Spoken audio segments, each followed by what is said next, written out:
Every time you swipe a credit card, you're not actually spending your own money. You're spending the bank's money. And if you don't understand how that works, it can cost you hundreds or even thousands of dollars. Today, I'm going to explain exactly how credit cards work in the simplest way possible.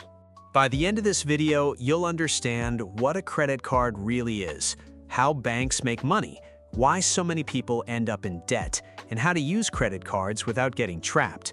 Let's keep it simple.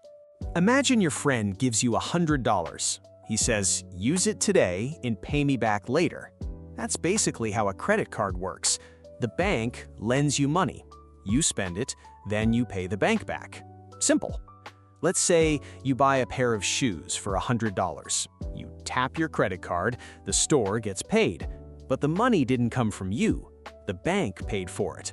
Now you owe the bank $100. That's the part many people don't understand. A credit card is not extra money, it's borrowed money. Now here's the interesting part. Banks are not lending money to be nice. They want to make money, and they do it in two main ways. First, interest.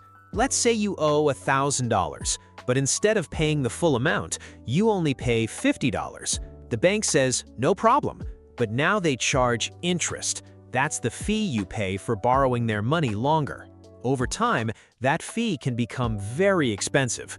Second, transaction fees. Every time you use your card, the store pays a small fee to the card company. That means banks can make money even when you pay your balance in full. Pretty smart, right? This is where most people get into trouble. When you use cash, you feel the money leaving your hands. When you use a credit card, it feels different. You tap, and that's it. No pain, no feeling. Because of that, many people spend more than they can afford. Then the bill arrives, and suddenly they can't pay it all. So they make the minimum payment. Then interest starts growing, month after month. What started as a small purchase can turn into a very expensive debt. That's why credit cards are powerful, but they can also be dangerous. The good news? Credit cards are not bad. In fact, they can be very useful. If you follow one simple rule, only spend money you already have. Think of your credit card like a payment tool, not a source of income. If you have $100 in your bank account, you can spend $100 on your credit card. Then pay it off completely. No interest, no debt, no stress. This is exactly how many financially successful people use credit cards. They enjoy the convenience, but they avoid the debt.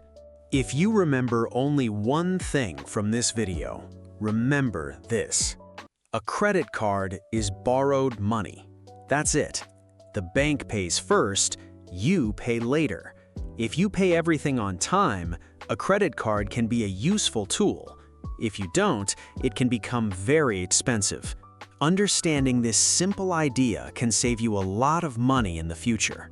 Now you understand how credit cards actually work. In the next video, I'll show you the 7 biggest credit card mistakes that cost people thousands of dollars every year. If you want to make smarter money decisions, subscribe, and I'll see you in the next video.